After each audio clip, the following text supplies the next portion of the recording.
సంసారం ఏంది కథ మరి పండుగ ఓట పండుగ దగ్గరికి వస్తుంది పార్లమెంట్ పండుగ గాలి ఎటు మలుపుదాం అనుకుంటున్నావు బీజేపీకి ఓ, ఎట్లా అంటే మోడీ సారు రావణ అత్యంత ఊరు పంపించినాక ఎట్లా అట్లా ఏముండదు. మోడీ ఉంటే ప్రపంచ దేశాలే మెచ్చుకుంటుంటాయి మోడీని.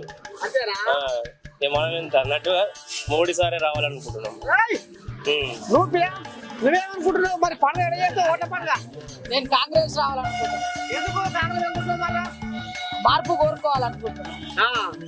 ఏంటి మరి ఇంకా ఏది ఏమి ఎక్కడికైతే పడ వేసి వెళ్ళకి జరుగుతుంది అన్నట్టే అంటారుగా మరి బీఆర్ఎస్ వాళ్ళు కాంగ్రెస్ వాళ్ళు హామీలు ఇంకా బాగా నెరవేర్చలేవు దగ్గరకు వచ్చింది వందలు అంటారుగా నెరవేరుస్తున్నాం కదా, మా ముఖ్యమంత్రి సీఎం గారు రేవంత్ రెడ్డి నెరవేరుస్తుండు కదా. అంతేనా మళ్ళా భువనగిరిలో మరి ఎటుపోయాను గాలి అంతా కాంగ్రెస్ కే అనుకుంటున్నాం. ఏయ్ గాలి మరి పండుగ దగ్గరికి వస్తున్నా ఓట పండుగ వస్తుంది. గాలి ఎటు మలుపుతావు మొత్తం రేవంత్ రెడ్డి ముచ్చటే లేదు. అంతేనా అదే ఇంకా కొన్ని పథకాలు చేపడలేదా ఏ పథకాలు చెప్పారు ఆయన వచ్చి 3 నెలలేనా ఇంకా 15 రోజులు కలిగలేదా ఇప్పుడు 3 నెలల్లో 5-6 పనులు చేస్తూనే ఉంది.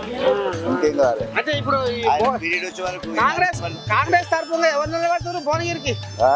కాంగ్రెస్ తరఫుగా రేవంత్ రెడ్డి ఫ్యాన్స్ ఎవరు నిలబెట్టే కుక్క నిలబెట్టే గెలుస్తుంది. అంతేనా మరి